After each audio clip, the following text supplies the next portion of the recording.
Welcome to Quietly Made. I am so glad you have found your way here tonight. This is a space for the curious and the weary, a place where we explore the vast, invisible infrastructures of our world, while giving your mind the permission it needs to simply rest. Before we begin, I invite you to join our community by subscribing and leaving a comment. I often wonder where these stories find you tonight. If you feel inclined, please leave a comment sharing what part of the world you are in and the hour you are settling into sleep. It is a small way for us to feel the quiet connection of this community, scattered across different time zones, but sharing this same moment of rest. If you fall asleep, that is exactly what should happen. You are safe here. You can always come back tomorrow and pick up exactly where you left off. Adjust your pillow. Take a deep, slow breath in and let it out. Let your mind drift as we begin.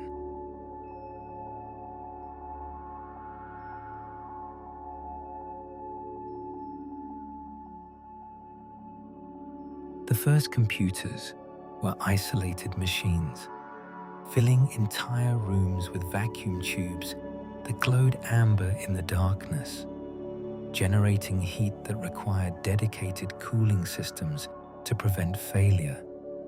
They processed calculations for military ballistics, census tabulation, scientific research, tasks that demanded hours of human computation collapsed into minutes of electronic processing. These machines existed in physical isolation, connected to nothing beyond the power cables that fed them and the paper tape or punch cards that carried data in and out. Security meant locked doors and guards who checked credentials. The threats were physical: theft of documents, sabotage of equipment, unauthorized access to rooms where the machines hummed and clicked through their calculations. The transformation began when someone realized that computers separated by miles could exchange information through telephone lines, those copper wires already strung across continents to carry human voices. The connection happened slowly, through modems that converted digital signals into audible tones, screeching and warbling as they negotiated protocols, establishing handshakes between machines that had never been designed to communicate. The speeds were glacial by later standards. Characters transmitted one at a time, appearing on screens with visible delay as they traveled through switching stations and across hundreds of miles of wire. But the capability opened possibilities that changed everything about how computers would be used and, consequently, how they would need to be protected. The early networks connected research institutions and military installations, creating webs of communication that enabled collaboration between scientists and engineers working on shared problems. A researcher at one institution could access computing resources at another, submitting jobs that would run overnight and return results the next morning. The efficiency gains were substantial, but they introduced vulnerabilities that hadn't existed when machines stood alone. Now, an unauthorized user at one location could potentially access systems at another. A programming error at one node could propagate through the network, affecting machines that had no direct connection to the source of the problem. The attack surface, as it would later be called, expanded from physical doors to include every connection point where the network touched the outside world. The recognition of need came gradually, through incidents that seemed minor until their implications became clear. A graduate student discovered that by exploiting a quirk in how one system handled login attempts, access could be gained without proper credentials. An administrator found that programs running with elevated privileges could be manipulated to execute unauthorized commands. A researcher realized that data passing between systems could be intercepted and read by anyone with access to the communication lines. Each discovery revealed that the assumptions built into these systems, that users would be trustworthy, that programs would behave as intended, that communication channels were private, didn't hold once networks connected strangers and expanded access beyond controlled environments. The early computing community was small enough that many participants knew each other, at least by reputation. Trust operated on personal relationships and shared academic values. But as networks expanded and access broadened, that intimacy dissolved. Users became anonymous, identified only by account names that might or might not correspond to real identities. The potential for malicious action increased, not because people were fundamentally more hostile, but because the barriers to causing harm had lowered while the chances of being identified and held accountable had decreased. The need for security emerged from this expansion, from the recognition that openness and connectivity brought risks that required new forms of protection. The consequences of inadequate security remained largely theoretical until systems began controlling processing beyond information management. When computers started operating industrial equipment, managing power distribution, coordinating transportation networks, the stakes of unauthorized access escalated from inconvenience to physical danger. A compromised system that merely leaked data or crashed under malicious input became tolerable compared to one that could be manipulated to cause equipment failure, release hazardous materials, or disrupt services that populations depended on for basic needs. The vulnerability wasn't just to the machines themselves, but to everything they controlled.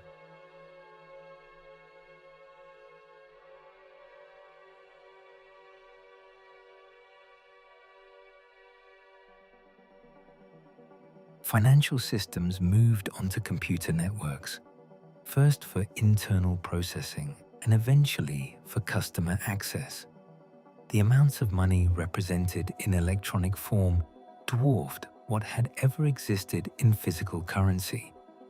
Bank balances became entries in databases, transfers accomplished through messages between systems, authentication reduced to passwords and account numbers.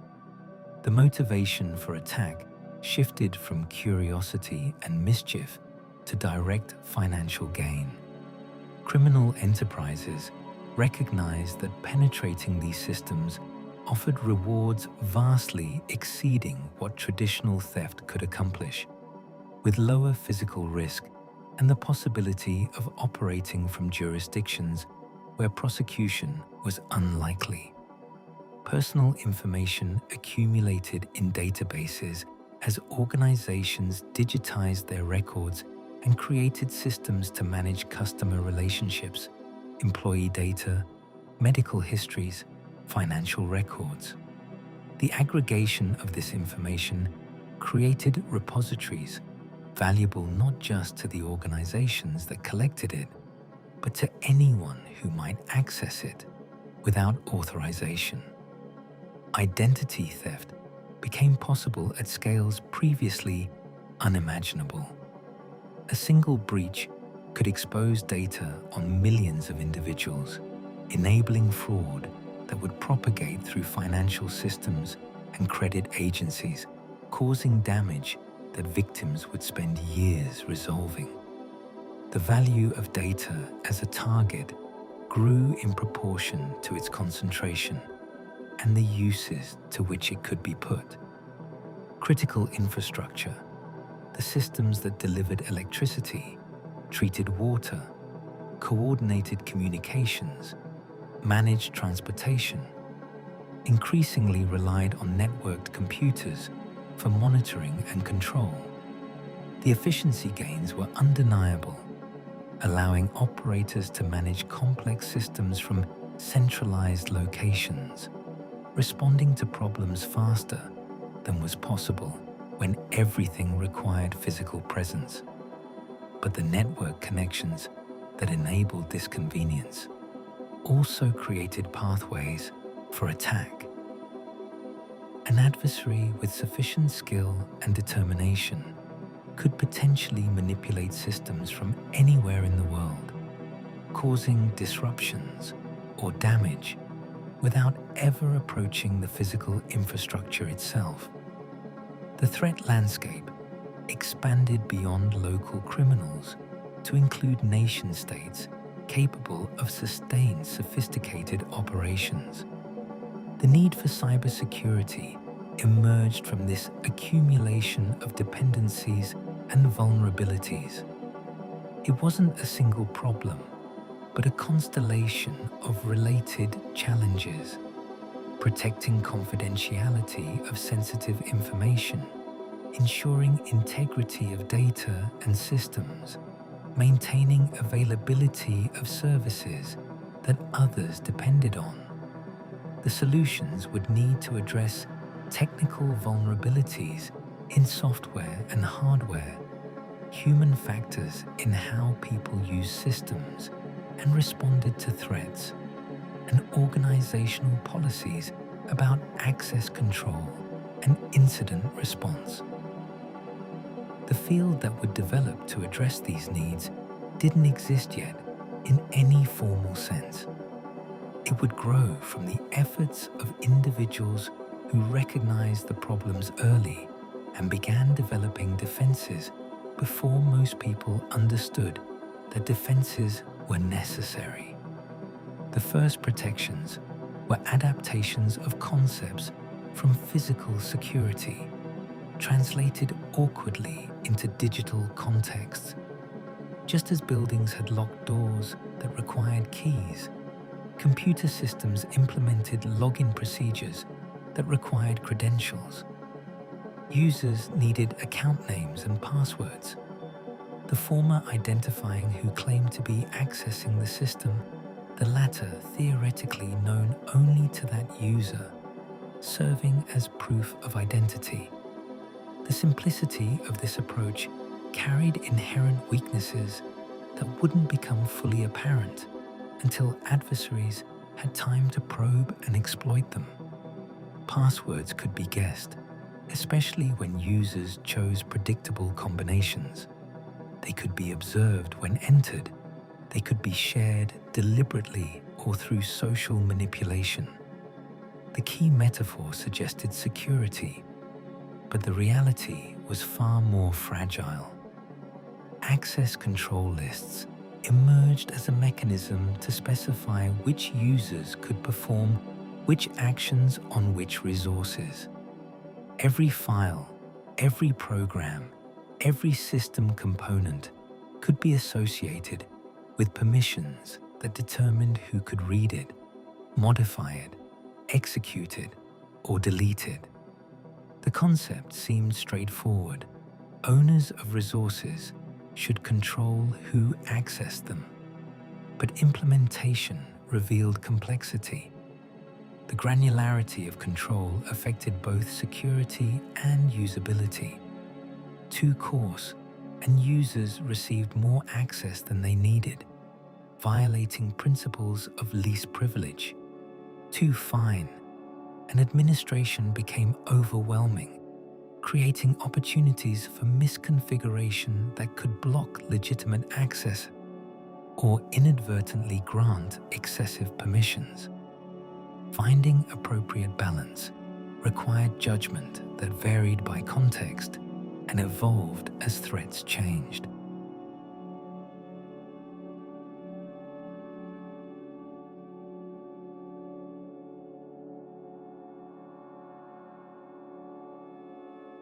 Encryption appeared early as a concept for protecting information confidentiality, though early implementations were primitive by later standards. The basic idea was ancient: transform information through a secret process so that only someone possessing the corresponding secret could reverse the transformation and recover the original. In digital contexts, this meant applying mathematical operations to data, producing output that appeared random to anyone lacking the key, but could be decrypted by authorized recipients. The challenge lay in creating encryption schemes strong enough to resist attack while remaining practical to implement and use. Computational limitations restricted what was feasible, and the mathematical foundations for analyzing encryption strength were still being developed. Audit logging captured records of system activity, creating trails that could be analyzed after incidents to understand what had occurred. Every login, every file access, every command execution generated entries in logs that accumulated over time. The logs served multiple purposes: detecting suspicious patterns that might indicate ongoing attacks, investigating breaches after they were discovered, demonstrating compliance with policies to auditors. But logs themselves required protection, since attackers who gained sufficient access would attempt to erase evidence of their presence. And the volume of log data grew quickly, especially on busy systems, creating challenges in storage and analysis that would persist as systems scaled. The concept of defense in depth recognized that no single protection mechanism was sufficient. Multiple layers of security controls, each addressing different aspects of the threat landscape, provided resilience against attacks that might penetrate any individual defense. Perimeter security kept unauthorized users away from systems. Authentication verified identities of those who did gain access. Authorization limited what authenticated users could do. Monitoring detected anomalous behavior. Auditing provided accountability. The layered approach acknowledged that perfect security was unattainable. Attacks would eventually succeed, but made success sufficiently difficult and time-consuming that many attackers would move to easier targets or be detected before accomplishing their objectives. The notion of trusted computing bases emerged from efforts to create systems with provable security properties. The idea was to minimize the amount of code that required absolute trust, isolating it from less critical components and subjecting it to rigorous verification. If this trusted core could be proven correct through formal methods or exhaustive testing, and if all security-critical operations were mediated through this core, then the security of the entire system could rest on a foundation whose properties were known with confidence. The concept was elegant in theory, but challenging in practice, defining the boundaries of the trusted base, proving its correctness, and ensuring that all security decisions actually passed through it required discipline that proved difficult to maintain as systems grew more complex. Reference monitors became a key architectural concept, components that mediated every access to protected resources. applying security policy consistently and unable to be bypassed. A properly implemented reference monitor needed three properties. It must be invoked for every access, it must be protected from tampering, and it must be small enough that its correctness could be verified. These requirements seemed straightforward, but were surprisingly difficult to achieve in practice. Ensuring that all possible access paths went through the monitor required understanding every way that code and data could move through the system. Protecting the monitor required underlying hardware support and careful system design. Keeping it small while handling all necessary security decisions required making difficult choices about what functionality belonged in the trusted base. The principle of least privilege argued that every program and every user should operate using the minimum set of privileges necessary to accomplish their legitimate tasks. This limited the damage that could result from accidents, errors, or compromise. A program that only needed to read certain files shouldn't have permission to modify them or access other files. A user performing routine tasks shouldn't have administrative privileges that could reconfigure the system or access sensitive data. Implementing least privilege required granular control mechanisms and careful analysis of actual requirements, which often proved more permissive than ideal principles suggested. The tension between security and convenience manifested in debates about how restrictive permissions should be.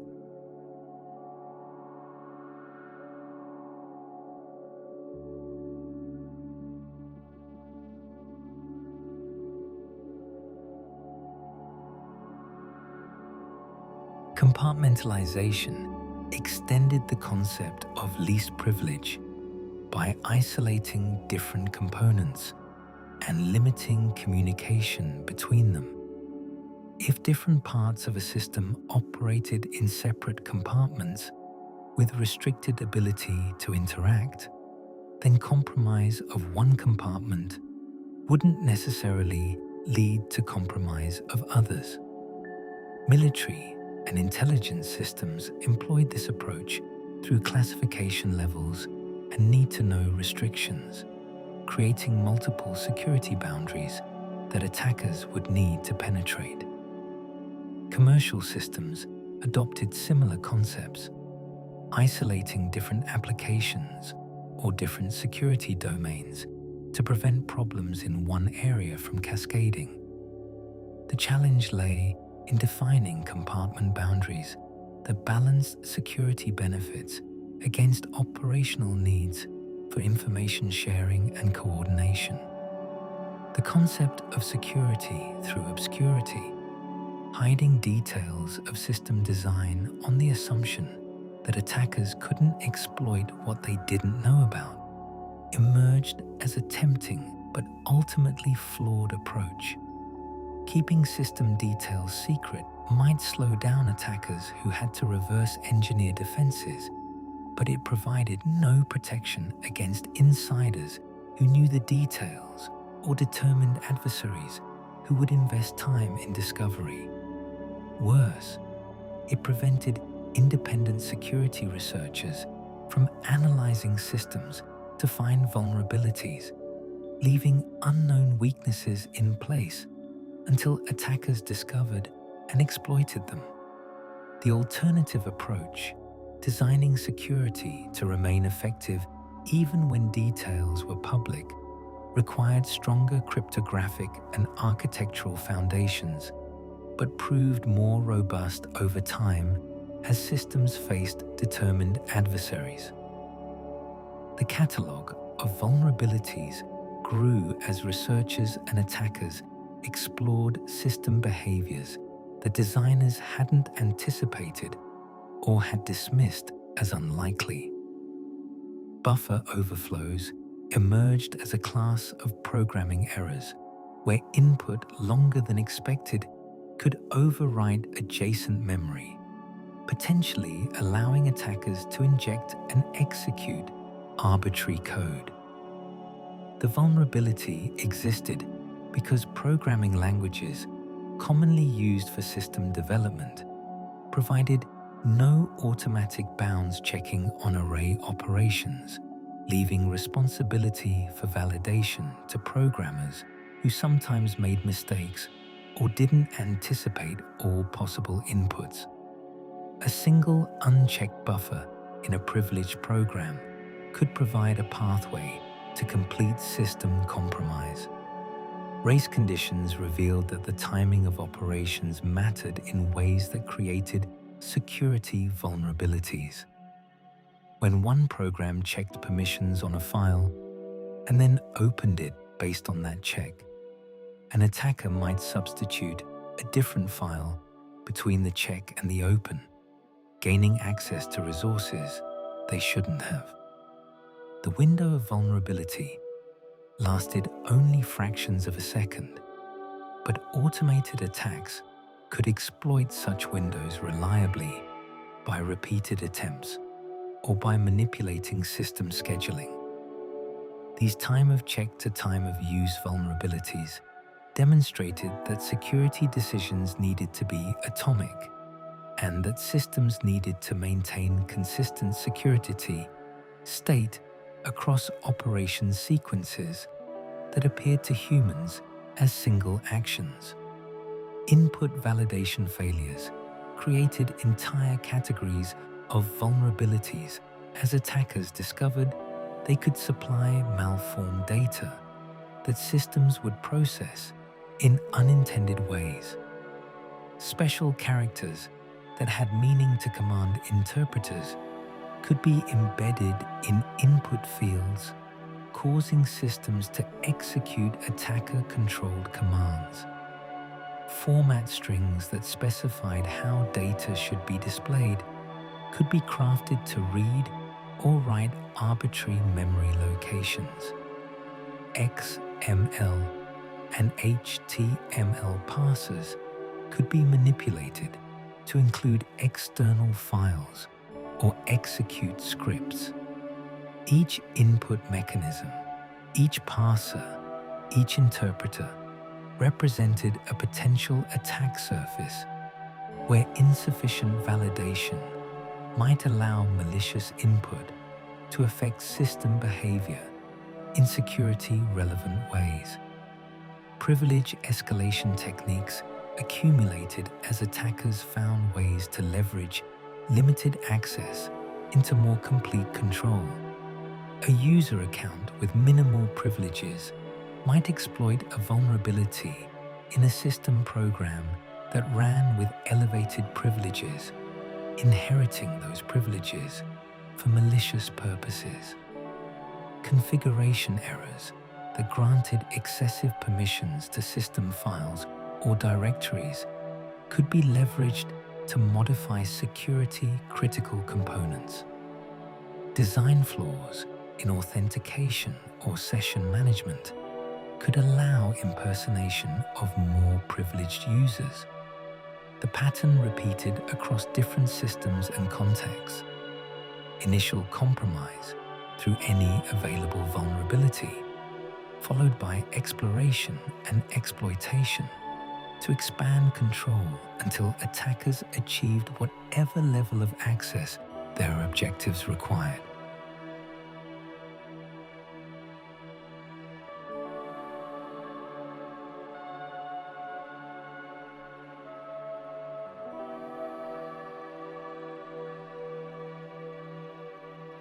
Side-channel attacks demonstrated that information leaked through system behavior even when direct access was prevented.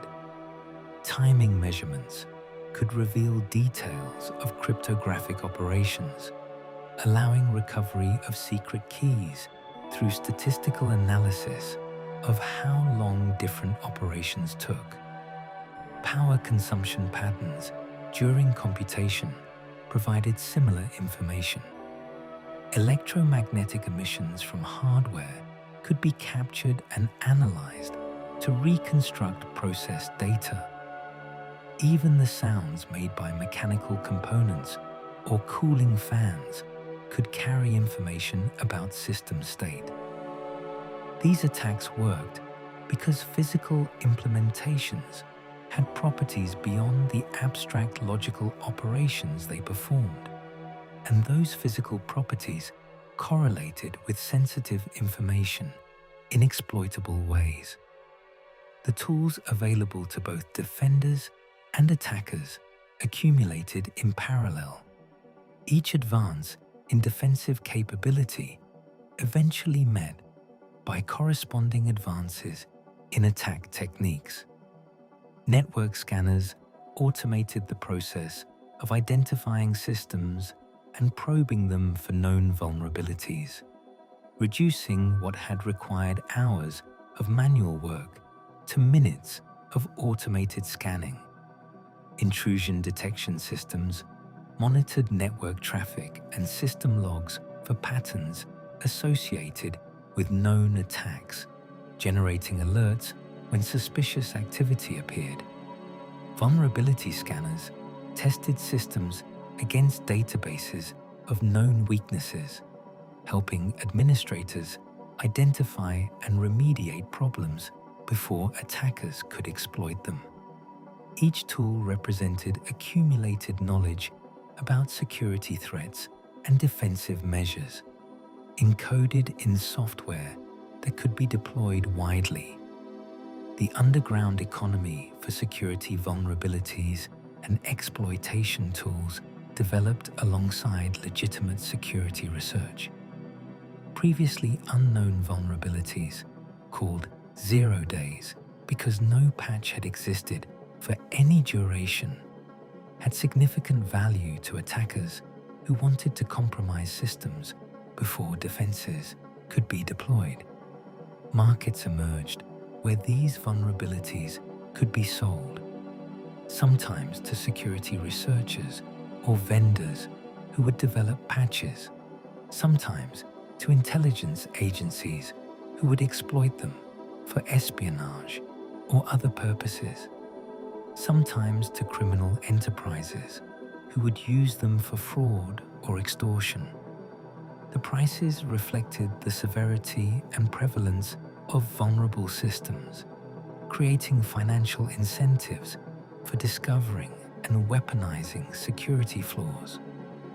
Malicious software evolved from simple programs that damaged systems or displayed messages into sophisticated tools for achieving diverse objectives. Early viruses replicated between systems by hiding in executable files or boot sectors, spreading through floppy disks exchanged between users. Worms automated propagation by exploiting network vulnerabilities, spreading without human intervention to potentially infect millions of systems. Trojans disguised malicious functionality within apparently legitimate programs. Rootkits hid their presence by manipulating operating system functions. Keyloggers captured everything users typed. Remote access tools provided complete control over compromised systems.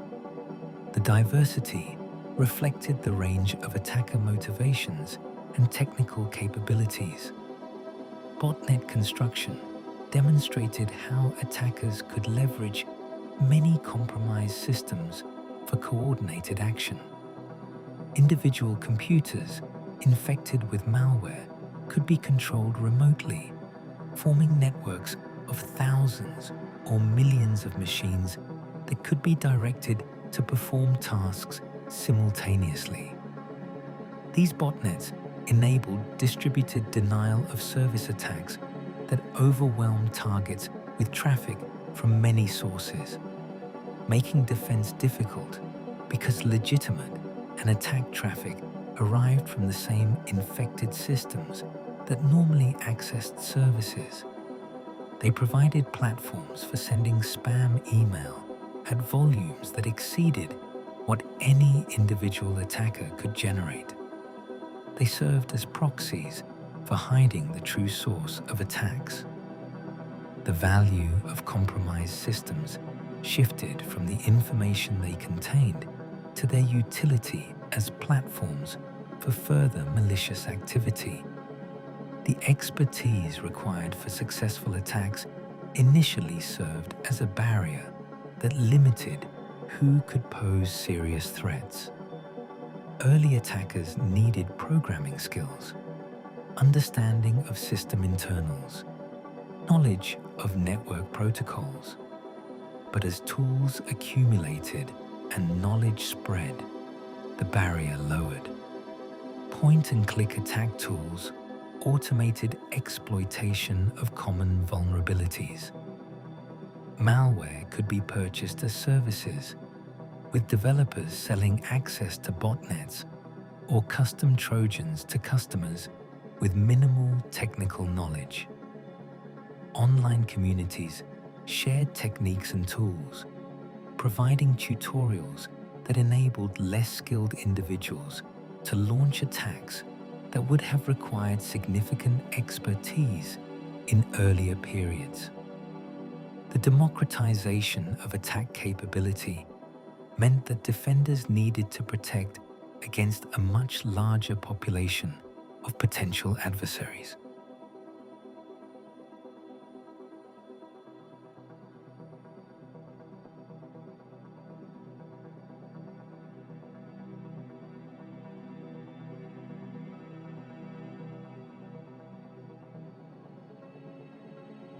The physical mechanisms of data storage became targets as understanding grew that information persisted even after apparent deletion.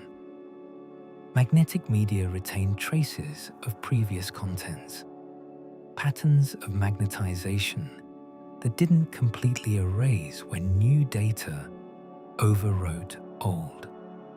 Specialized equipment could recover these traces, reconstructing information that users or organizations believed they had destroyed.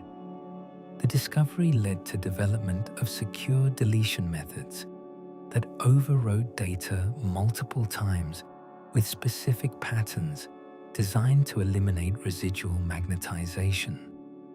But even these methods faced questions about their effectiveness against adversaries with sufficient resources and sophisticated recovery techniques.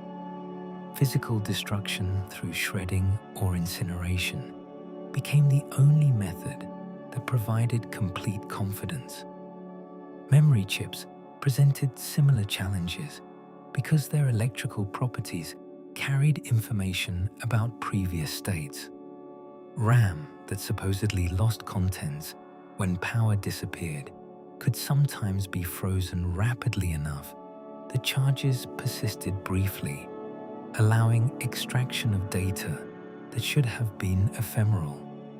Flash memory wore unevenly, with wear-leveling algorithms writing to cells in patterns that left some areas containing data that appeared deleted from the system's perspective, but remained physically present in silicon. Solid-state drives implemented encryption at hardware level, partly to address this. Even if physical recovery extracted data, it would be encrypted with keys that could be destroyed to render the recovered data unreadable. Network equipment contained physical layers that determined how signals traveled between systems. Cable types affected susceptibility to eavesdropping. Copper wires radiated electromagnetic fields that could be detected at distance, while fiber optics confined light internally, making interception require physical access to the cable itself. Wireless communications broadcast signals that anyone within range could receive, requiring encryption to prevent eavesdropping. The physical properties of transmission media constrained what security measures were necessary and what threats were realistic. Attackers who could access network cables could install taps that copied traffic transparently. Those with proximity to wireless access points could intercept communications or inject malicious traffic. Processors themselves became security boundaries as designers recognized that different programs needed isolation from each other, even while running on the same hardware. Protection rings implemented privilege levels in silicon, with the most privileged ring reserved for operating system kernels and outer rings for applications with progressively restricted capabilities. Hardware enforced these boundaries, generating exceptions when programs attempted operations their privilege level didn't permit. Later designs added virtualization support, allowing multiple operating systems to run simultaneously on single hardware with hardware-enforced isolation between them. The processor became an active participant in security architecture, rather than just executing whatever instructions software provided. Cryptographic accelerators emerged as specialized hardware to perform encryption and decryption operations faster than general-purpose processors could manage. The mathematical operations underlying modern encryption were computationally intensive, creating performance bottlenecks when software implementations tried to encrypt high-bandwidth data streams. Dedicated silicon, optimized for these specific calculations, could process encrypted connections at network speeds that software implementations couldn't match. The accelerators also provided side-channel resistance by implementing operations with constant timing, regardless of key values, eliminating information leakage through timing analysis that plagued software implementations, where operation duration varied with input data.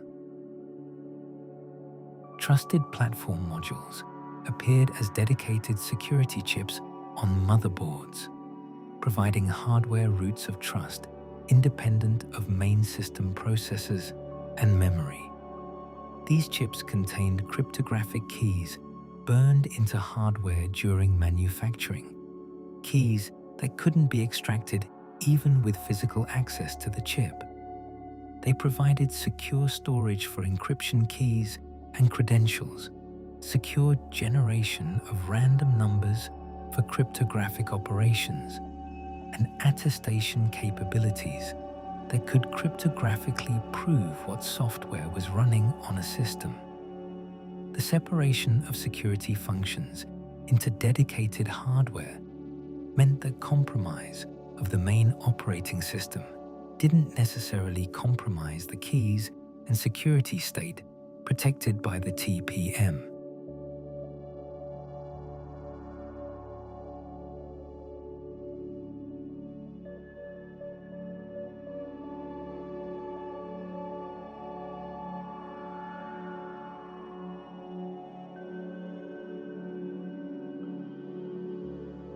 Biometric readers transformed authentication from something users knew, passwords that could be guessed or stolen, to something users were, physical characteristics that theoretically couldn't be replicated. Fingerprint scanners measured ridge patterns on fingers, comparing captured images to stored templates.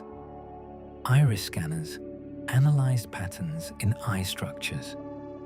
Facial recognition systems extracted features from photographs or video. Voice recognition compared speech patterns. Each biometric had characteristics that affected its security and usability. False acceptance rates that determined how often imposters were incorrectly authenticated.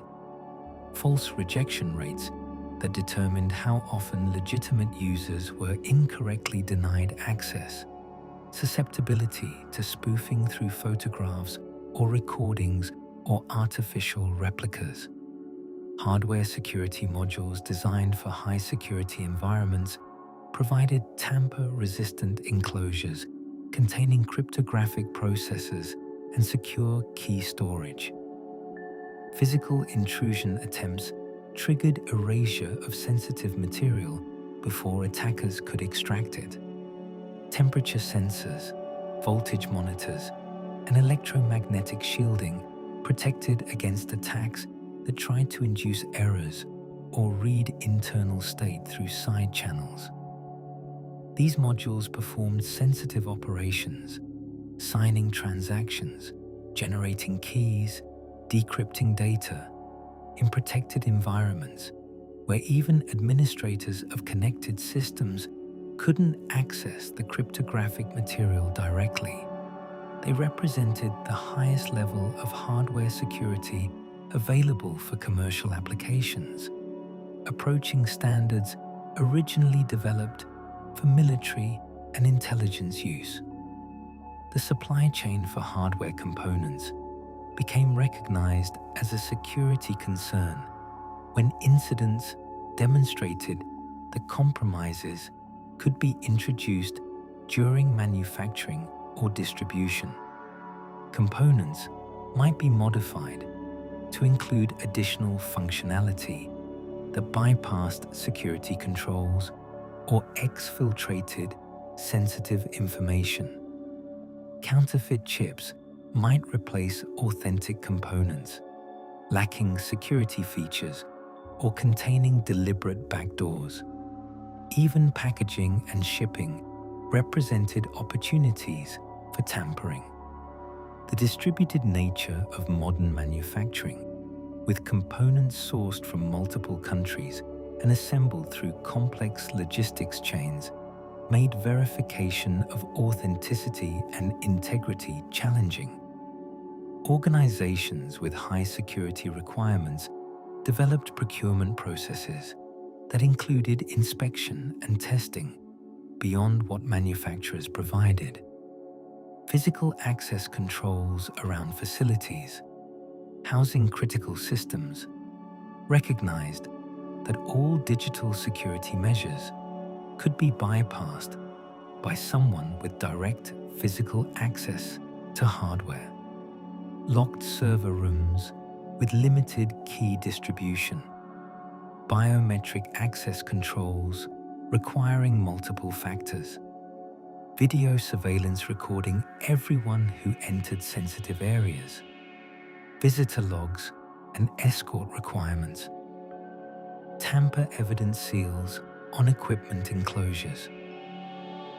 These measures created layers between potential attackers and the physical systems, making it difficult to gain access without authorization and ensuring that access attempts would be documented.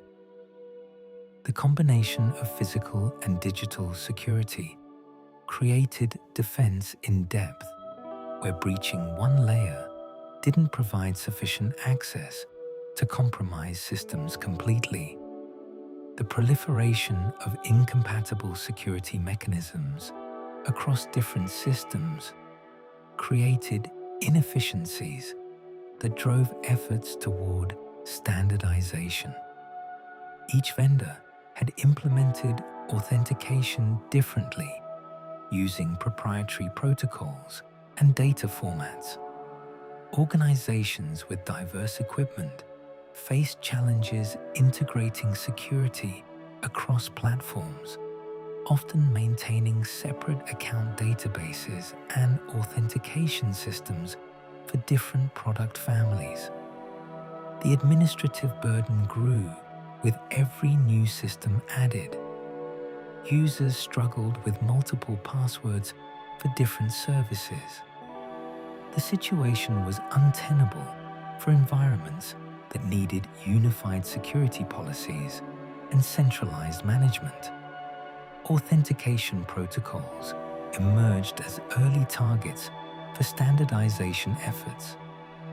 The goal was protocols that could work across different platforms and vendors, allowing centralized authentication servers to validate credentials for diverse systems. The protocols needed to avoid transmitting passwords in clear text across networks where eavesdropping was possible. They needed to resist replay attacks where captured authentication exchanges could be reused. They needed to provide mutual authentication so clients could verify server identity, not just servers validating clients. The technical requirements were complex, and early standardization efforts produced protocols with subtle flaws that weren't discovered until after widespread deployment.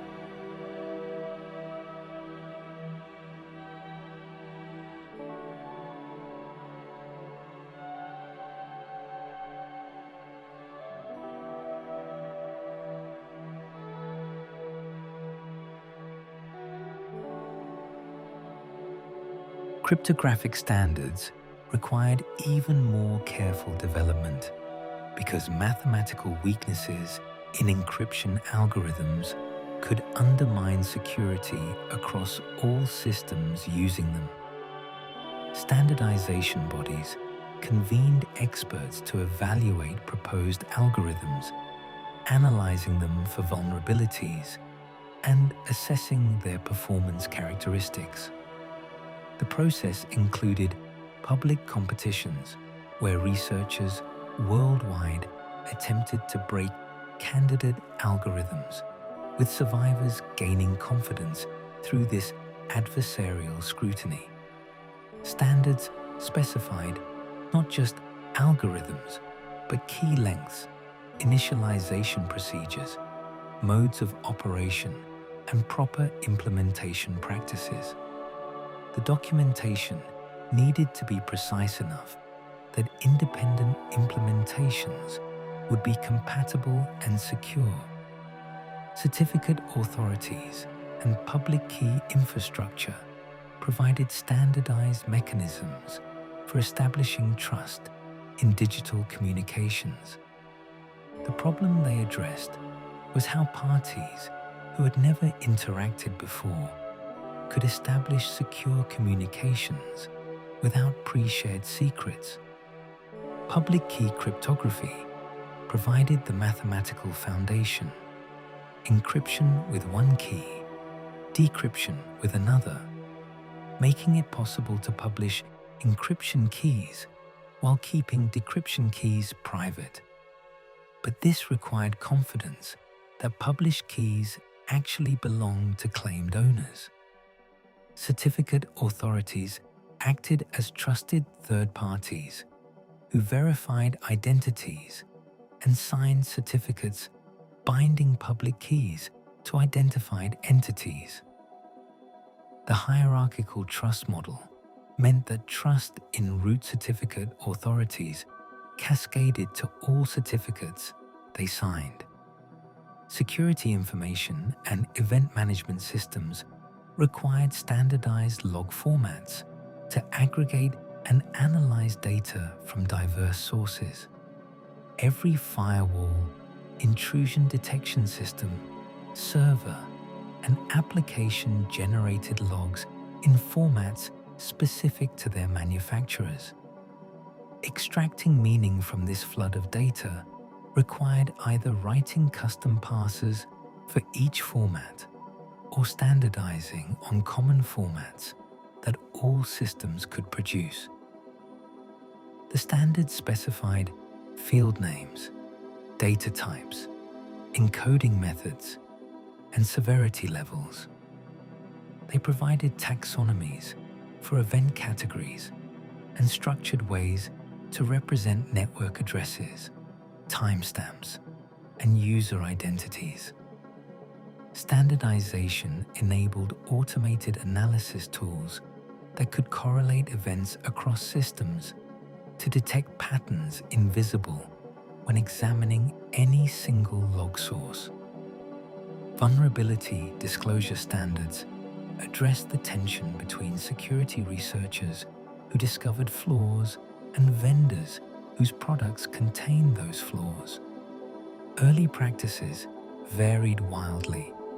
Some researchers published vulnerabilities immediately upon discovery, giving vendors no time to develop patches before attackers could exploit them. Some vendors threatened legal action against researchers who disclosed flaws, creating chilling effects that discouraged security research. The compromise that emerged as standard practice involved coordinated disclosure, where researchers privately notified vendors of discoveries and allowed reasonable time for patch development before public disclosure. The standards specified timelines, disclosure formats, and procedures for handling disputes about severity or remediation plans. Access control models required standardization as organizations sought to implement consistent security policies across heterogeneous systems. Role-based access control emerged as a dominant model where permissions were assigned to roles and users were assigned to roles rather than granting permissions directly to individual users. This simplified administration in large organizations where many people needed similar access patterns. Attribute-based access control provided finer granularity, making access decisions based on multiple attributes of users, resources, and environmental context. The standards specified how to express policies, how systems should evaluate them, and how to handle conflicts when multiple policies applied to the same access request. Security testing standards provided methodologies and metrics for evaluating system security. Penetration testing standards described how to conduct authorized attacks against systems to identify vulnerabilities before malicious actors found them. The standards specified scoping, what systems were in scope, what methods were permitted, what information testers could use. They defined reporting requirements, what information should be documented, how findings should be prioritized, what remediation timelines were appropriate. Vulnerability. Scoring systems provided standardized ways to assess severity, considering factors like exploitability, impact, and prevalence to generate numerical scores that enabled prioritization of remediation efforts.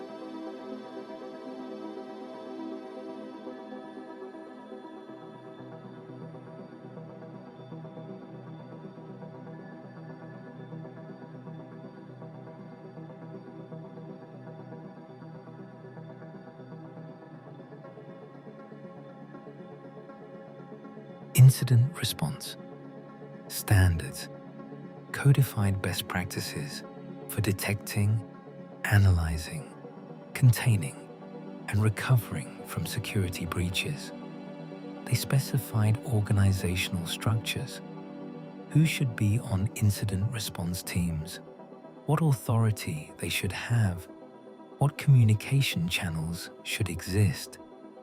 They defined procedures for different incident types: malware infections, data breaches, denial of service attacks, insider threats. They described evidence preservation techniques that maintained forensic integrity while allowing business operations to continue. The standards helped organizations prepare for incidents before they occurred, establishing procedures and relationships during calm periods, rather than improvising under the stress of active compromise. Compliance frameworks emerged as sets of security standards that organizations in specific industries or jurisdictions were required to meet. These frameworks specified controls that needed to be implemented, evidence that needed to be maintained, and audit procedures that verified compliance. Healthcare organizations had standards for protecting patient data. Financial institutions had standards for securing transaction systems and customer information. Government contractors had standards reflecting national security concerns. The frameworks aimed to establish security baselines. Though critics argued, they often emphasized documentation and process over actual security effectiveness. Organizations devoted significant resources to achieving and maintaining compliance, sometimes at the expense of addressing threats not covered by the frameworks.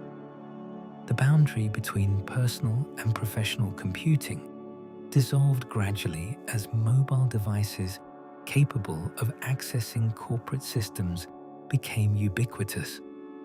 Employees carried smartphones and tablets that held work email, connected to corporate networks, and processed sensitive documents. The devices accompanied them everywhere: homes, restaurants, airports, hotels. They connected to untrusted networks, were used by family members, ran applications of uncertain provenance.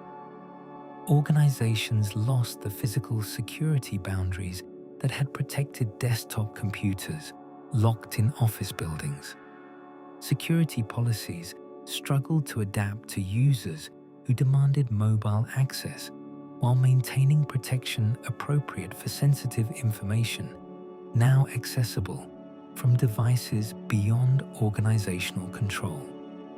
Cloud computing shifted infrastructure from resources organizations owned and controlled to services operated by third parties in facilities distributed across continents. The efficiency and scalability benefits were compelling. Organizations could provision computing resources in minutes rather than months, paying only for what they used, scaling automatically to meet demand. But the model introduced trust dependencies. Data stored in cloud services resided on storage media in facilities the organization never visited, managed by personnel they never met, protected by security measures they couldn't directly verify. The isolation between different customers' data in shared infrastructure depended on virtualization and access controls implemented by cloud providers. Software as a service extended cloud computing to applications rather than just infrastructure. Instead of installing software on computers they controlled, organizations accessed applications running on providers' infrastructure through web browsers. Email, document collaboration, customer relationship management, financial systems, all migrated to hosted services. The applications received continuous updates without organizational intervention, fixing security vulnerabilities rapidly, but also potentially introducing new issues without the testing that had preceded traditional software deployment. The transition changed security from something organizations implemented themselves to something they depended on providers to handle competently. The proliferation of connected devices beyond traditional computers created the Internet of Things. Thermostats, cameras, door locks, appliances, industrial sensors, medical devices, vehicles, all gaining network connectivity. Many of these devices were designed by manufacturers with limited security expertise who prioritized features and cost over security considerations. They ran simplified operating systems that weren't updated regularly. They had weak default passwords. They lacked audit logging. They trusted network traffic without authentication. As billions of these devices connected to networks, they created an enormous attack surface of poorly secured systems that could be compromised and leveraged for attacks against other targets.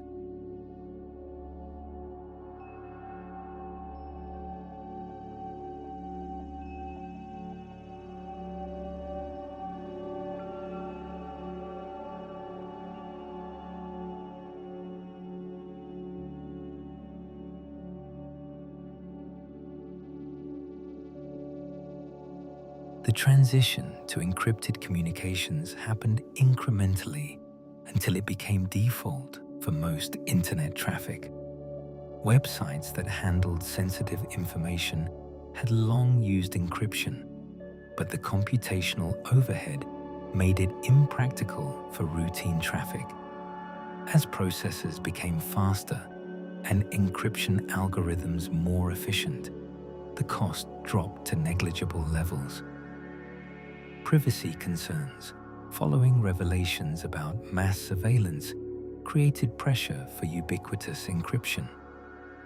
Certificate authorities made encryption certificates available without charge. Browsers began marking unencrypted sites as insecure. Within a few years, the majority of web traffic shifted from clear text to encrypted channels, making passive eavesdropping much more difficult while creating new challenges for organizations that wanted to inspect traffic for security threats. Multi-factor authentication evolved from niche security practice to standard requirement as password compromises became routine. Passwords alone proved insufficient against phishing attacks that tricked users into revealing credentials, keyloggers that captured everything typed, database breaches that exposed credentials even when users did everything right. Adding second factors, something users had in addition to something they knew, made attacks significantly more difficult. Hardware tokens generated codes that changed every minute. Smartphone apps performed similar functions. Biometric readers verified fingerprints or faces. Push notifications asked users to approve login attempts on trusted devices. The friction of additional authentication steps was balanced against increased security, with organizations and users making different trade-offs based on risk tolerance. Zero Trust architecture challenged fundamental assumptions about network security that had prevailed for decades. Traditional models trusted internal networks, assuming that once authenticated to the network, users and systems could be trusted to access resources. Perimeter security focused on keeping threats outside the network boundary. Zero Trust rejected this model, assuming breach was inevitable and that threats could originate from anywhere, including inside the network perimeter. Every access request required authentication and authorization, regardless of source. Users received least privilege access to specific resources rather than broad network access. Network segmentation limited lateral movement between systems. Continuous monitoring looked for anomalous behavior indicating compromise. The model required more complex infrastructure, but provided better security against modern threats. Artificial intelligence and machine learning began augmenting human security analysts who couldn't keep pace with the volume and sophistication of attacks. Models trained on vast data sets learned to identify patterns associated with malicious activity, detecting threats that signature-based systems missed because they manifested in ways not previously seen. Behavioral analysis identified anomalous user behavior that might indicate compromised credentials or insider threats. Automated response systems could contain detected threats faster than humans could react. But the technology introduced new challenges. Models could be fooled through adversarial inputs, carefully crafted to evade detection. Training data could contain biases that led to incorrect conclusions. False positives could overwhelm responders with alerts about benign activity. Bug bounty programs formalized relationships between organizations and security researchers, creating financial incentives for discovering and responsibly disclosing vulnerabilities. Instead of treating researchers as threats or potential legal adversaries, organizations offered rewards for finding security issues.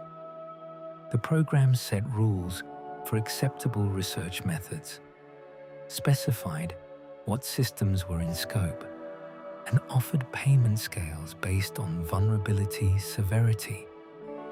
Researchers could earn substantial income finding flaws that organizations wanted discovered before malicious actors found them. The programs accelerated vulnerability discovery and remediation while channeling research toward coordinated disclosure rather than public zero-day exploitation or underground sales.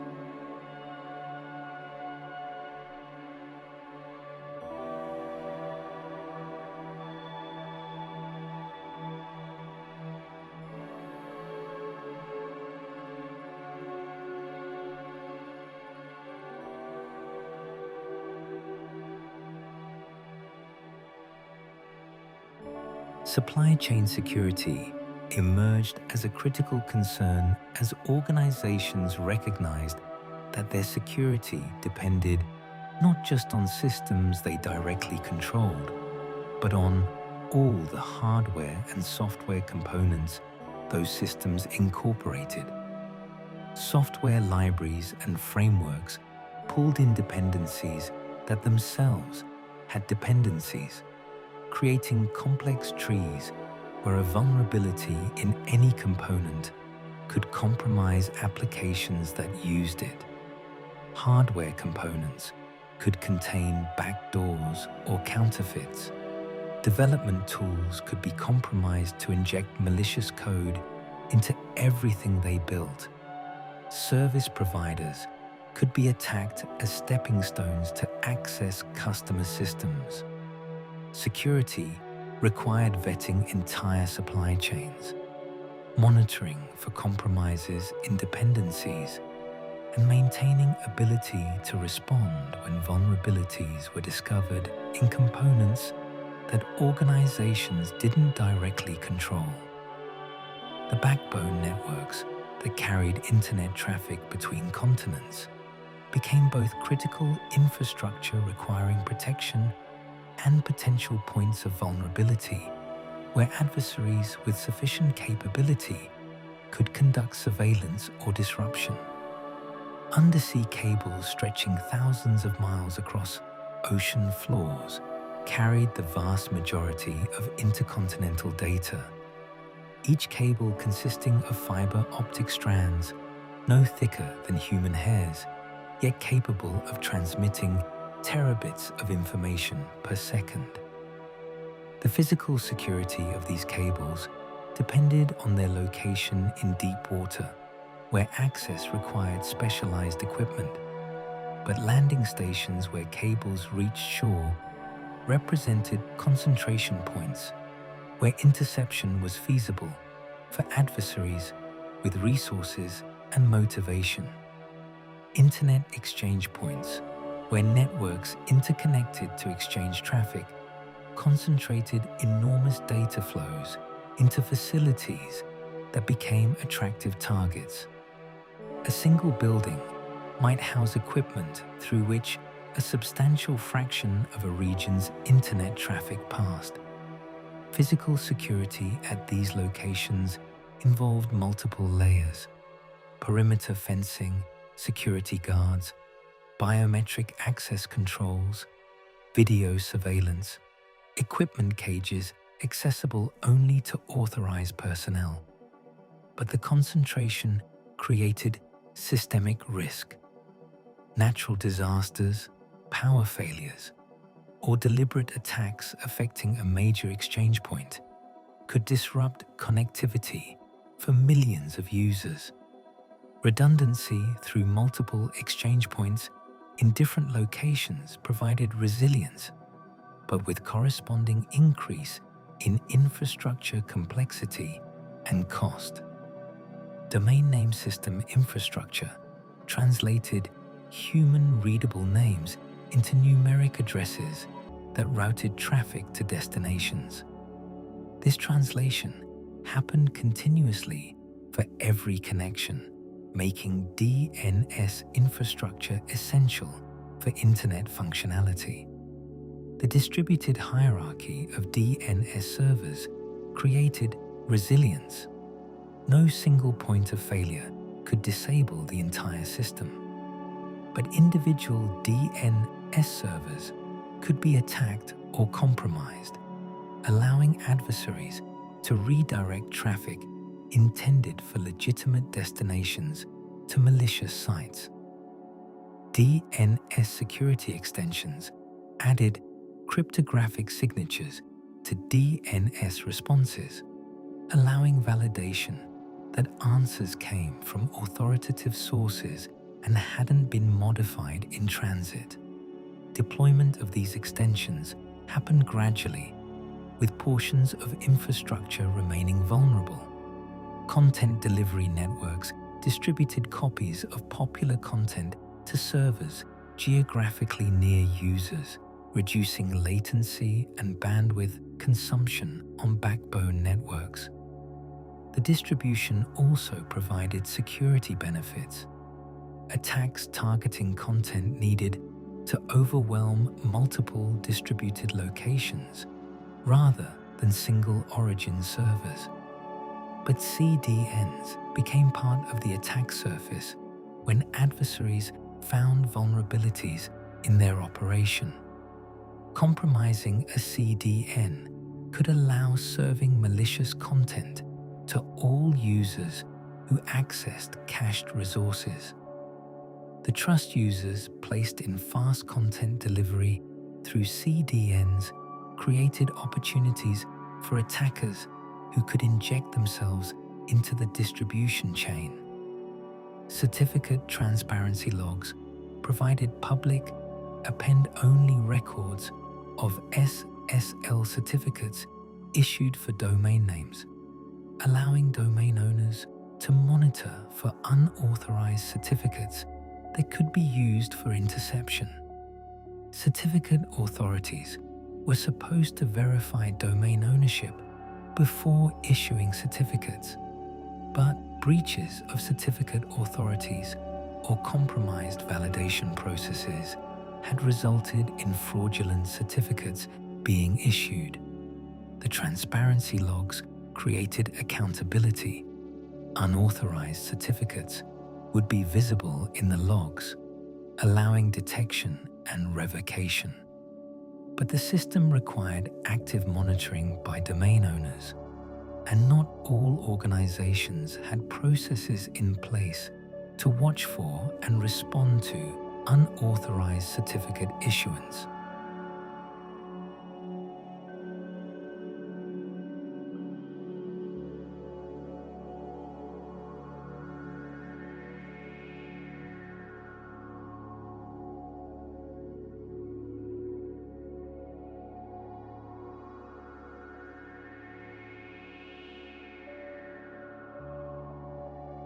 Border Gateway Protocol, which determined how traffic flowed between autonomous systems comprising the Internet, operated on trust assumptions that didn't reflect modern threat landscape.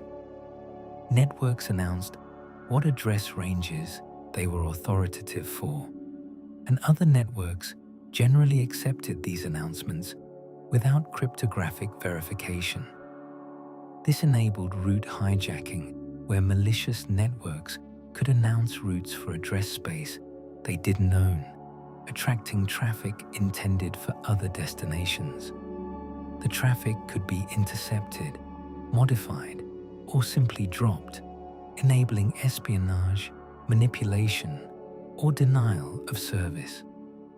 Route origin validation and cryptographic signing of BGP announcements provided solutions, but deployment lagged because they required coordination across independently operated networks. Time synchronization infrastructure provided accurate time references that numerous security mechanisms depended on. Certificate validity periods, authentication token lifetimes, log timestamps, transaction ordering, all required accurate time. The network time protocol used for synchronization had security vulnerabilities that allowed attackers to manipulate time on systems that trusted compromised or malicious time servers. Authenticated NTP required shared secrets between clients and servers, creating key management challenges. The potential for time manipulation attacks made time infrastructure itself a security concern, requiring protection through authentication of time sources and detection of anomalous time adjustments. Routing security for mobile networks faced unique challenges because users and their devices constantly move between cell towers and geographic regions while maintaining connectivity.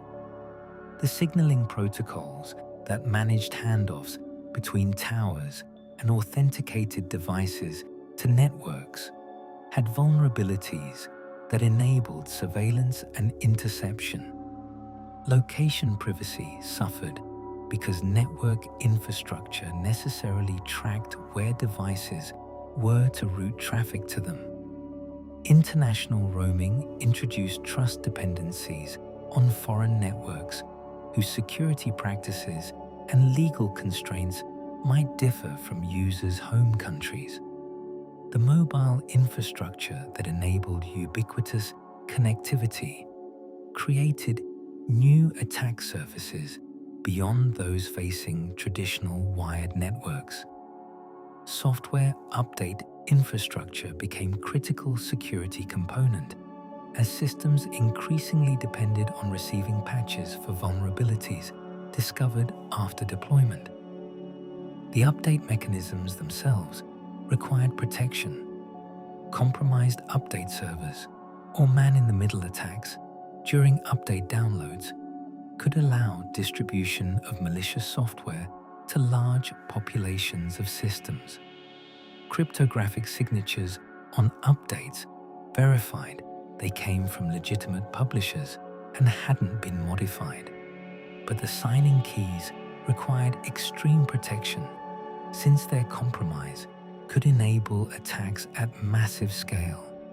The trust users placed in automatic updates created responsibility for publishers to maintain security of the update infrastructure that was at least as rigorous as the security of the software being updated.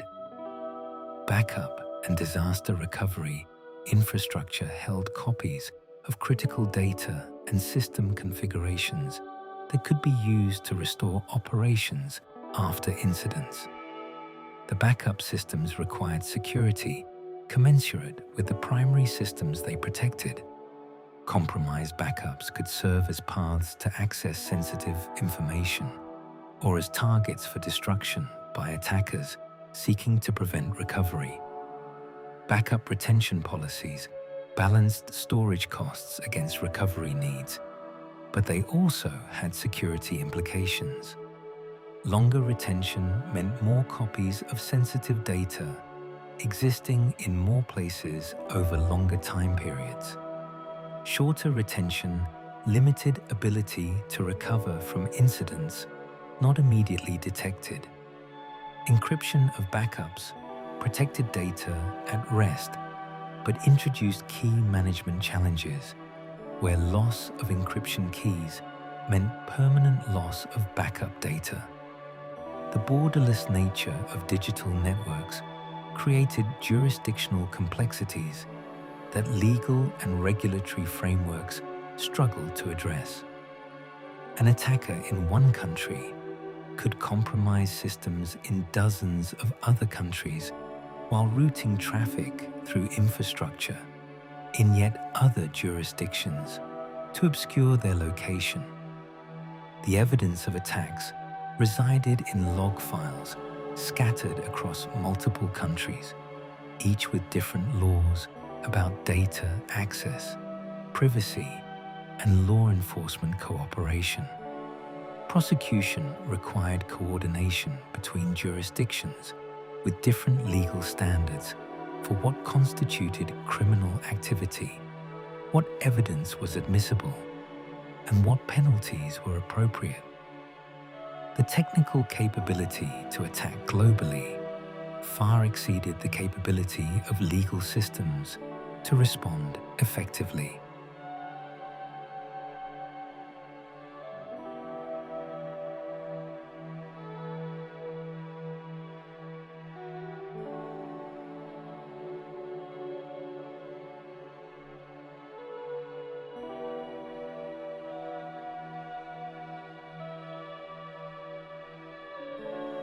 International cybercrime operated with relative impunity from jurisdictions that lacked either capability or motivation to prosecute attackers within their borders. Criminal enterprises established operations in countries where they could work openly, attacking targets worldwide while facing minimal local consequences. Extradition treaties often didn't cover cybercrime or required evidence standards difficult to meet given the technical nature of digital forensics. Corruption in some jurisdictions meant that criminals could operate with protection from local officials. The geographic distribution of cybercrime matched rational economic incentives. Establish operations where legal risks were lowest, while attacking targets where potential rewards were highest. Nation-state cyber operations blurred lines between espionage, warfare, and crime in ways that existing international frameworks didn't clearly address. Intelligence agencies had always conducted espionage, but digital methods allowed collection at scales previously impossible. Military forces developed capabilities to disrupt or destroy infrastructure through cyber means, raising questions about when such activities constituted acts of war and what responses they justified. Covert operations could be conducted with plausible deniability, making attribution difficult and allowing states to achieve objectives while avoiding overt conflict. The lack of international consensus on norms for acceptable state behavior in cyberspace meant that activities ranged from basic intelligence collection to destructive attacks on civilian infrastructure. Attribution, determining who conducted attacks, faced technical and political challenges that made definitive identification difficult. Attackers could route traffic through compromised systems in multiple countries, use anonymization services, employ anti-forensic techniques to eliminate evidence, and plant false flags suggesting different origins. Even when intelligence agencies possessed high confidence in attribution based on classified sources and methods. Sharing that evidence publicly required revealing capabilities and sources that would be compromised by disclosure. The attribution problem created strategic ambiguity, where attackers could operate with reduced accountability because targets couldn't conclusively prove who was responsible. International cooperation on cybersecurity happened through formal channels like mutual legal assistance treaties and law enforcement coordination, and informal channels through professional relationships between security researchers and practitioners. Information sharing about threats and vulnerabilities occurred through communities that transcended national boundaries, with researchers collaborating regardless of where they lived or worked. But this cooperation faced limitations when activities touched on national security concerns, intelligence operations, or dual-use technologies with both civilian and military applications. Export controls on security technologies, classification of vulnerability information, and restrictions on security research created friction that impeded global collaboration. The standardization of security practices across national boundaries faced challenges from different regulatory requirements, cultural norms, and economic development levels. Privacy regulations varied significantly between jurisdictions. Some required strict data protection with heavy penalties for breaches. Others imposed minimal requirements. Encryption faced different legal treatments. Some jurisdictions mandated backdoors for law enforcement access.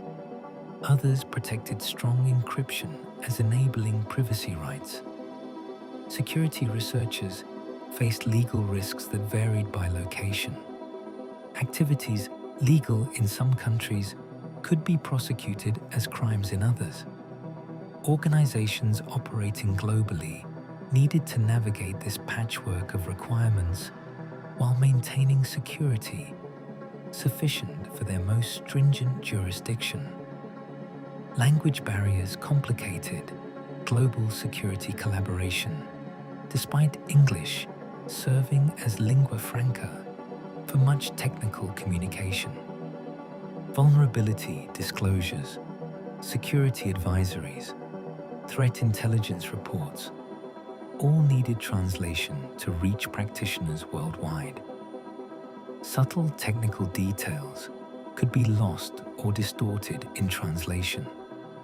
Security policies and procedures developed in one linguistic context might not translate cleanly to others where terminology and concepts didn't map directly.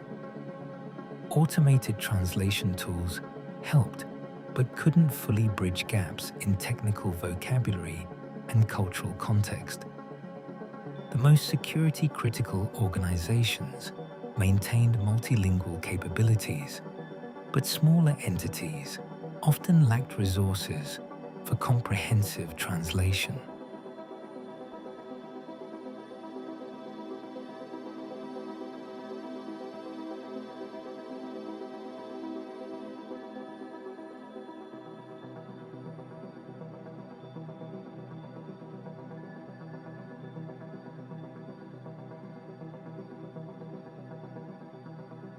Time zones created coordination challenges for incident response that required rapid communication and action.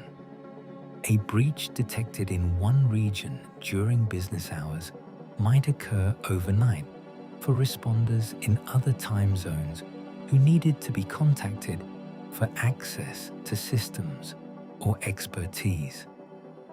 Follow the sun incident response models distributed teams globally so that some personnel were always working during their local business hours, But this required significant organizational investment and created challenges for maintaining consistent practices and communications across distributed teams. Critical incidents sometimes required all-hours response, regardless of time zones, leading to fatigue that could impair decision-making during the most security-critical moments. Economic disparities between regions created variation in security capabilities that adversaries exploited by targeting the weakest links. Organizations in wealthier countries could afford sophisticated security tools, dedicated security personnel, comprehensive training, and regular audits. Those in less developed regions operated with limited budgets, relying on free tools, minimal staff with security as secondary responsibility, and infrequent updates. When these organizations connected to global supply chains or provided services to international partners, their security limitations became vulnerabilities for the entire connected ecosystem. Building global security required addressing capability gaps through technology transfer, training, and resource sharing. Internet governance debates revealed tensions between different visions for how global digital infrastructure should be managed. Some advocated for continued distributed governance through multi-stakeholder processes, where governments, private companies, civil society, and technical communities all participated. Others argued for increased governmental control, exercised through international treaties and institutions.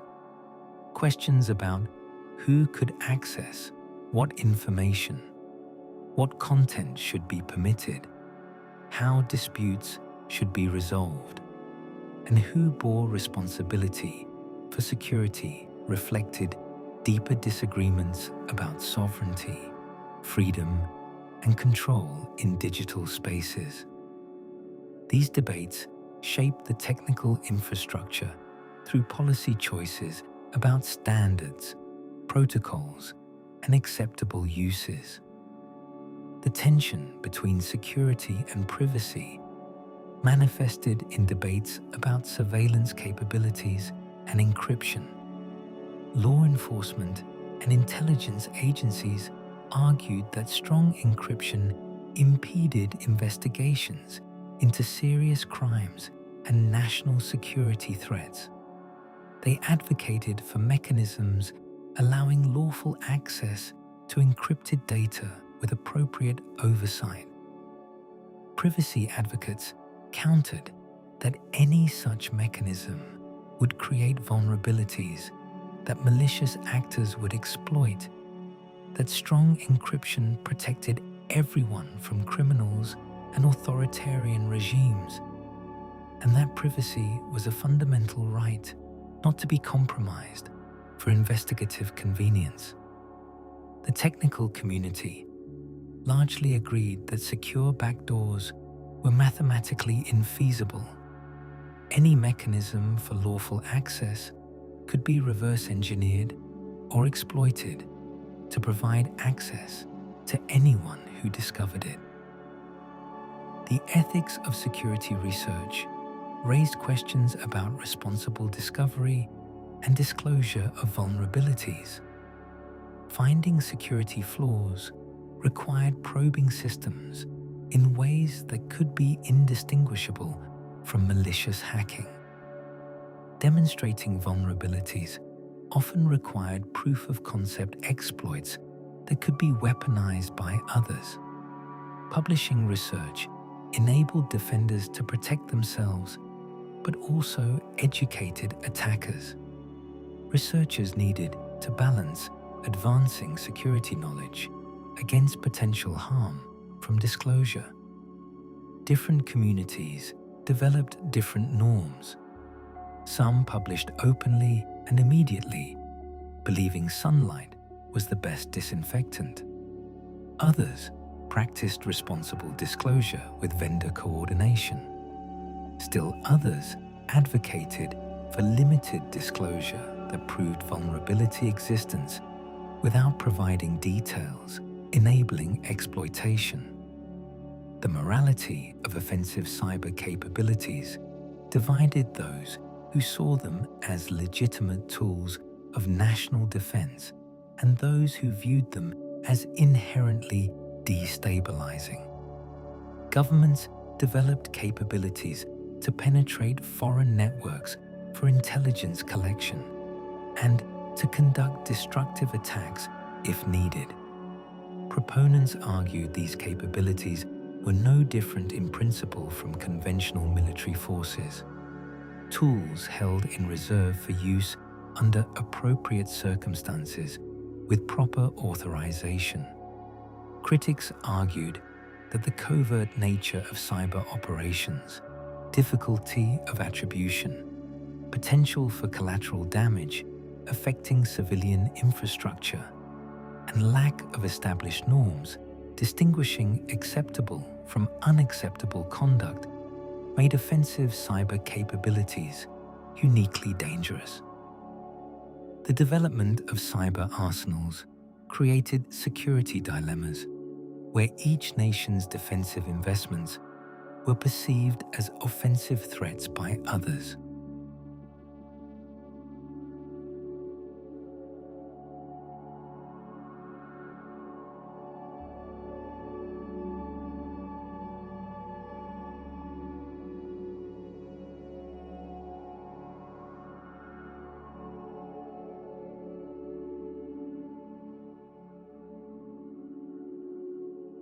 The responsibility for security failures sparked debates about whether victims bore some fault for inadequate protection or whether blame belonged entirely with attackers. Victim-blaming narratives suggested that breached organizations had failed in due diligence, implementing insufficient controls or ignoring known best practices. This framing implied that sufficient investment in security could prevent compromises. Alternative perspectives emphasized that determined adversaries with sufficient resources could eventually penetrate any defense, that organizations faced resource constraints requiring risk-based prioritization, and that focusing on victim shortcomings distracted from the criminal or nation-state actors actually causing harm. The debate had practical implications for liability assignments, insurance coverage, and regulatory responses. The tension between security through obscurity and open security divided practitioners. Some argued that keeping system details secret made attacks harder by forcing adversaries to discover vulnerabilities through difficult reverse engineering. Public disclosure of vulnerabilities seemed to aid attackers by providing roadmaps for exploitation. Others countered that obscurity provided only temporary protection that failed once adversaries invested in discovery, that open review enabled faster identification and remediation of flaws, and that security, relying on secrecy, eventually failed when secrets leaked. The debate often involved talking past each other because both approaches had merit in different contexts. The question wasn't which was universally correct, but when each was appropriate. The philosophical question of whether security was primarily technical problem or human problem remained unresolved. Technical vulnerabilities in software and hardware enabled many attacks, suggesting that better engineering practices and formal verification could eliminate entire vulnerability classes. But even perfectly implemented technical controls could be circumvented through social engineering, targeting humans who used systems.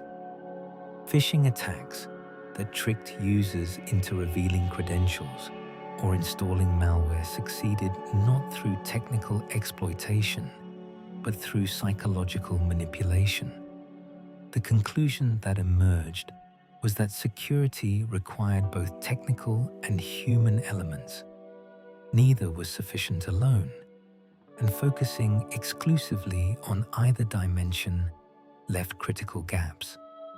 The concept of acceptable risk acknowledged that perfect security was unattainable and that pursuing it beyond some point produced diminishing returns that couldn't justify continued investment.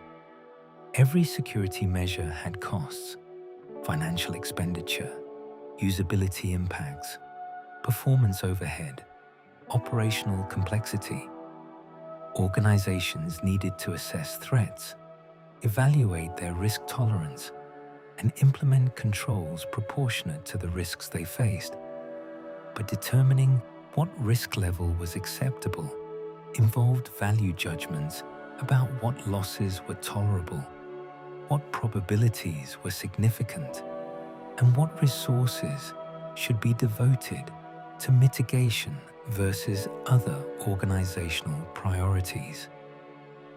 Different stakeholders within organizations often had different risk tolerances, creating tension between security teams advocating for stronger controls and business units prioritizing operational efficiency. The ethics of vulnerability markets, where flaws could be sold, raised concerns about incentives they created.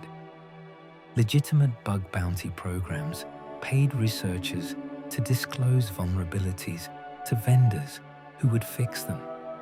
But underground markets paid higher amounts to sellers who would provide vulnerabilities to buyers with unspecified intentions. Security researchers could earn significantly more by selling to the highest bidder rather than disclosing responsibly. This created perverse incentives where financial rewards for keeping vulnerabilities secret and weaponized exceeded rewards for enabling their remediation. Government purchases of vulnerabilities for intelligence operations at prices exceeding what vendors would pay further distorted the market.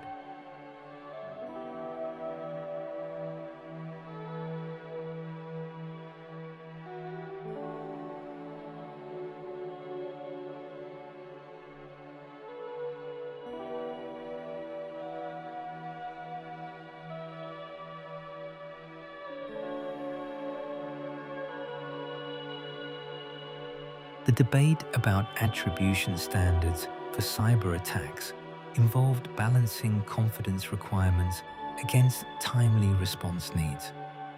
Definitive attribution required evidence meeting judicial standards, proof beyond reasonable doubt that would support criminal prosecution, or equivalent certainty for military response. But gathering such evidence took time, during which attacks continued. Lower confidence attribution based on incomplete evidence enabled faster response, but risked mistakes that could escalate conflicts. Public attribution required revealing sources and methods that intelligence agencies wanted to protect. Private attribution, known to governments but not disclosed publicly, created accountability gaps. No consensus emerged about what attribution standards were appropriate for different response types. The long-term trajectory of security practice raised questions about whether attackers or defenders had inherent advantages. Attack surface constantly expanded as new technologies created new vulnerabilities faster than old ones could be eliminated. Software complexity grew, creating more opportunities for implementation errors. The asymmetry where defenders needed to protect everything, while attackers needed only one successful path, created fundamental disadvantage for defense. But defenders had advantages too. They controlled infrastructure and could instrument it for detection. They could share threat intelligence, while attackers worked in relative isolation. They had economic incentives to improve security while attack returns eventually diminished. Whether security would improve or degrade over time remained uncertain, dependent on choices about investment, regulation, education, and international cooperation.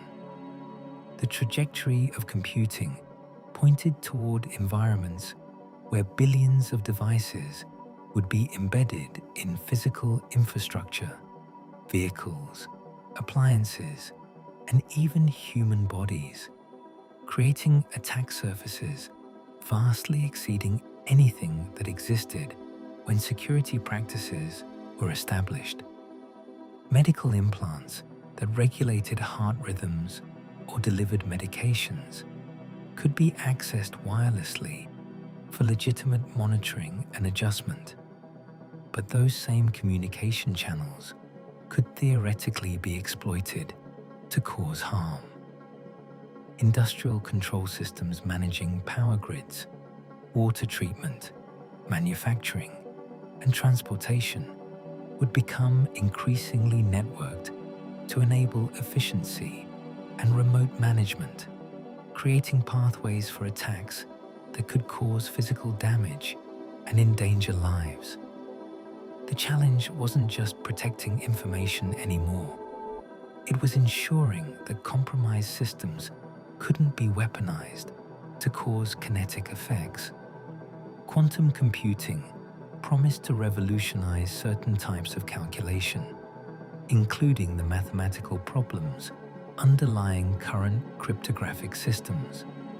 The encryption protecting everything from financial transactions to state secrets relied on mathematical operations that were computationally infeasible for conventional computers to reverse, but that quantum computers could potentially solve efficiently.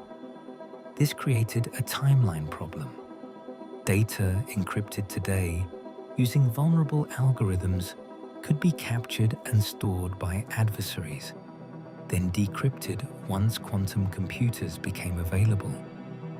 Organizations handling information requiring long-term secrecy needed to transition to quantum-resistant encryption before quantum computers capable of breaking current algorithms were developed. The transition required developing new algorithms, standardizing them, implementing them across billions of devices, and retiring vulnerable systems, a process that would take decades. Artificial intelligence would continue advancing beyond current narrow applications towards systems with broader capabilities and more autonomous operation. Security systems would employ AI to detect threats, analyze vulnerabilities, and respond to incidents with minimal human intervention. But adversaries would employ the same technologies to automate attack discovery, evade defenses, and scale their operations. The result would be adversarial machine learning, AI-powered attacks against AI-powered defenses, with each side training systems to defeat the others. The speed of AI decision-making would compress incident timelines from hours to milliseconds, making human-in-the-loop verification impractical for many security decisions. This raised questions about accountability when automated systems made mistakes, and about resilience when systems faced attacks specifically crafted to deceive AI models.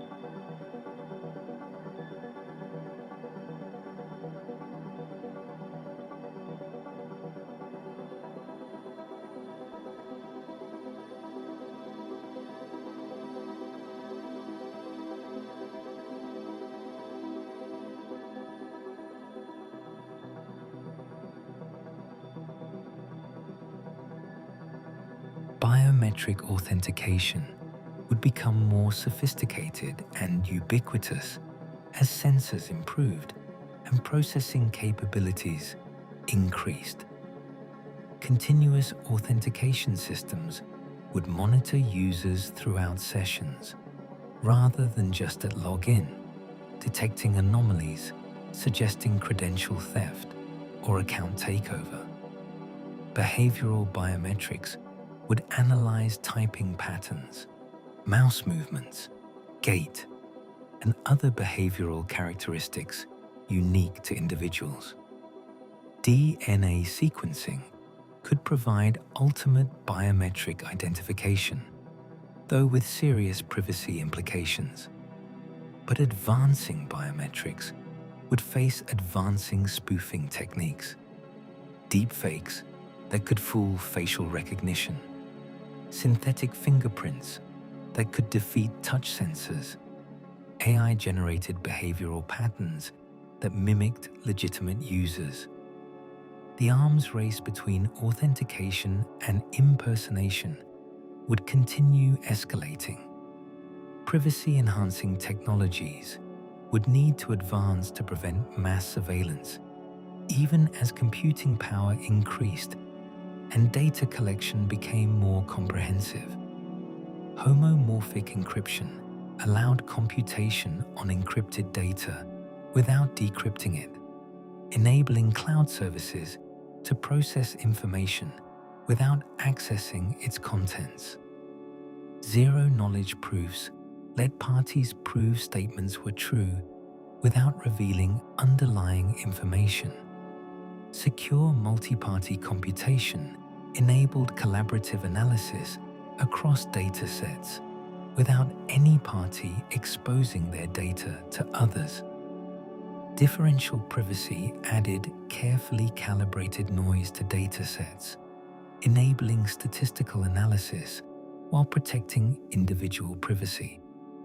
These technologies remained computationally expensive and difficult to implement, but continued research might make them practical for widespread deployment, fundamentally changing assumptions about what data collection and processing required revealing.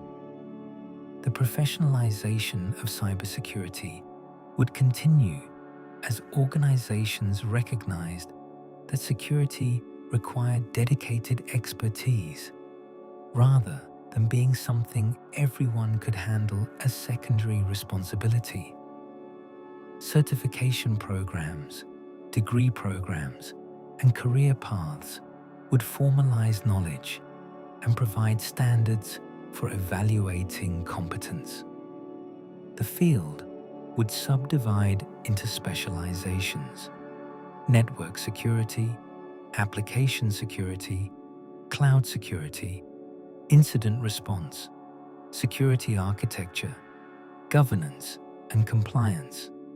The demand for security professionals would likely continue exceeding supply, creating upward pressure on compensation and opportunities for career advancement.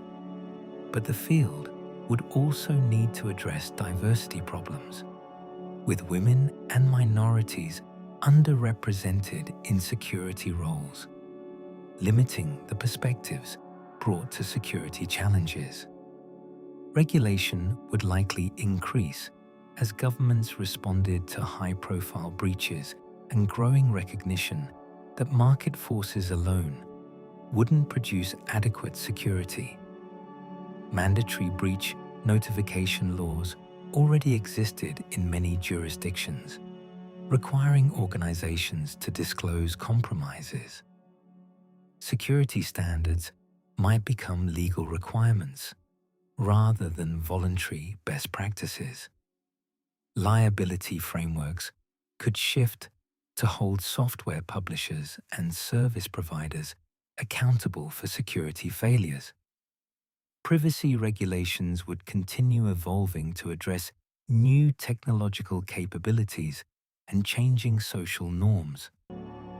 But regulation faced challenges: technical complexity that lawmakers struggle to understand, rapid evolution that made detailed requirements obsolete quickly, global operations requiring compliance with divergent requirements across jurisdictions.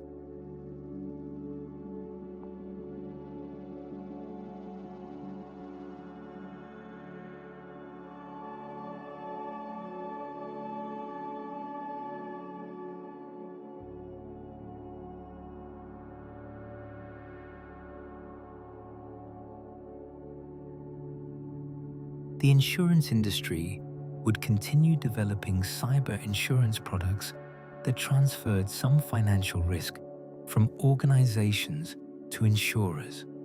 Premium costs would reflect organizations' security postures, creating market incentives for investment in protection. But insurance couldn't eliminate risk, it only distributed it. And insurance markets faced challenges from correlated risks, where single incidents affected many insured parties simultaneously, from difficulty assessing risks given limited historical data, and from moral hazard, where insurance coverage might reduce incentives for adequate security investment. The evolution of cyber insurance would shape how organizations approached security, potentially making certain practices mandatory for insurability. International norms for state behavior in cyberspace might eventually emerge through diplomatic processes, though reaching consensus would be difficult given different national interests and values. Agreements might establish what activities were considered acceptable, peacetime intelligence collection versus acts of war, what civilian infrastructure should be off-limits even during conflicts, what attribution standards were required before retaliation, and what information should be shared about vulnerabilities affecting critical systems. But any such agreements would face enforcement challenges. Verifying compliance with cyber norms was harder than verifying conventional arms control, and attribution difficulties made determining violations uncertain. The norms that emerged might be less formal than treaties, developing instead through practice and mutual understanding about what behavior risked escalation. The fundamental nature of the challenge would persist. Security required success in preventing every attack, while adversaries needed only one success to achieve their objectives. The asymmetry couldn't be eliminated, only managed through layered defenses, rapid detection and response, resilience that enabled recovery from compromises, and deterrence that raised costs for attackers.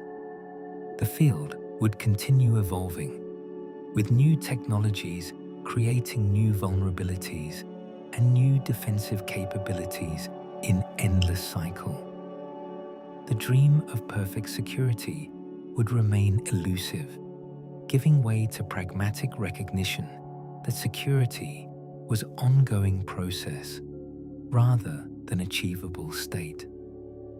Organizations and individuals would need to accept uncertainty, invest in continuous improvement, and maintain vigilance against threats that would never completely disappear.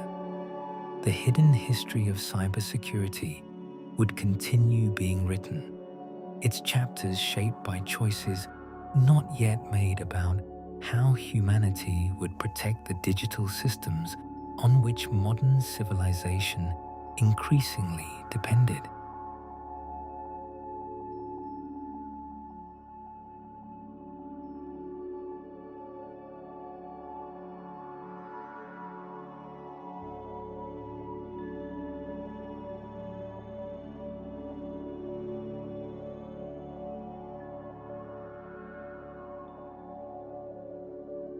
And so, the narrative of this assembly comes to its quiet conclusion. Whether you are still awake or whether you have already drifted into a deep and peaceful sleep, know that you are exactly where you need to be. The world is vast, but tonight, its systems are simply the backdrop to your rest. Thank you for joining me here at Quietly Made. Rest now. Join us again tomorrow. Good night.